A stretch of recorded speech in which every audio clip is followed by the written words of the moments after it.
এত সুন্দর cute cute কুলগুলো দেখো, দেখতে কিন্তু খুবই সুন্দর। দেখো যেন মনে হচ্ছে ছোট ছোট আপেল। দেখতে অসাধারণ ছিল। তো ভাবলাম চলো আজকে এই কুলগুলো দিয়ে দারুণ স্বাদের একটা কিছু করা যাক। তো কি করব ভেবে না পেয়ে ভাবলাম চলো কুল মাখাই করি, তোমাদের সঙ্গে শেয়ার করি। তো কুল মাখা খেতে কে কে পছন্দ করো ফার্স্ট একটু কমেন্ট করো তো।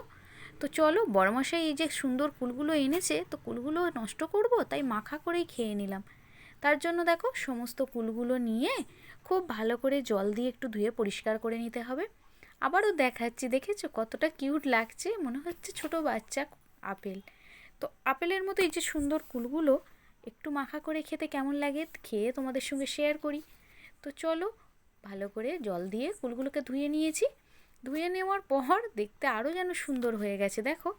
তো একটা ছুরির সাহায্যে একটু ডিজাইন করে কেটে নেব কুলগুলোকে, জাস্ট একটু সুন্দর করে, মানে দেখতে যাতে একটু সুন্দর হয় তার জন্য এই যে ভি আকারে ফুলটার গায়ে দাগ দিয়ে এইভাবে কেটে নিচ্ছি।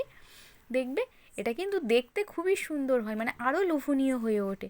আর সত্যি বলতে বন্ধুরা কুলগুলো এত সুন্দর খেতে, খুবই মিষ্টি, খুবই সুস্বাদু জানো। তোমরাও চাইলে এই রকম কুল যদি বাজারে দেখতে পাও একবার কিনে খেয়ে দেখো, জাস্ট এমনি খেতে অসাধারণ লাগবে। তো কথা বলতে বলতে আমি কুলগুলো দেখো কিভাবে কেটে নিয়েছি। দেখতেও যেমন সুন্দর হয় মাখার পর, খেতেও দুর্দান্ত লাগে, মানে প্রত্যেকটা ভাঁজে বেশ সুন্দর করে মাখা হয়, মশলা ঢোকে, তাতে খেতে বেশ টেস্টি হয়, মানে নুন ঝালটা ঠিকঠাক হয়। তো এইভাবেই আমি তাই কেটে নিলাম সবগুলোই। দেখো তো রেডি হয়ে নিয়ে গেছে অনেকটা প্রায়। তো এই যে ছোটো ছোটো পিসগুলো কিন্তু আমি ফেলবো না, সেটাও আমি এর সঙ্গেই মিক্স করে নেব একসঙ্গে। বাট আগে একটু সাইড করে রেখে দিই, দিয়ে এটাকে আগে রেডি করে নিই। তো এটিকে আমি ফার্স্ট ভাবলাম চলো এই প্লেটের মধ্যেই ভালো করে মেখে নেব। বাট দেখলাম প্লেটের মধ্যে ঠিকঠাক হচ্ছে না। তো তার জন্য আমি একটা বাটির মধ্যে এটাকে মাখবো। তো দেখো এই যে ফার্স্ট ট্রাই করছি কাশ্মীরি লঙ্কার গুঁড়ো দিয়ে, বাট এতে ঠিকঠাক হচ্ছে না জানো, একটু প্রবলেম হচ্ছে, মানে যেহেতু প্লেট তো তাই একটা ছোট জায়গার মধ্যে নিয়ে নিলাম, মানে একটা বাটির মধ্যে নিয়ে ফার্স্ট দিয়ে দিলাম আবারও কাশ্মীরি লঙ্কার গুঁড়ো। সামান্য একটু ঝালের জন্য, মানে ঝালের জন্য দিলাম শুকনো লঙ্কার গুঁড়ো, মানে ডাস্ট করা, দিয়ে দিচ্ছি বিট নুন। তোমরা চাইলে সাদা নুনও ব্যবহার করতে পারো, এটা অপশনাল।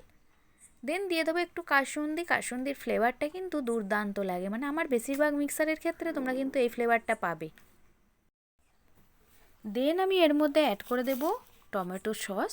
টমেটো সসটা দেখবে দিলে একটা মিষ্টি মিষ্টি ভাব আসে, আর একটা সুন্দর ফ্লেভারও হয়, তো তার জন্য অ্যাড করলাম।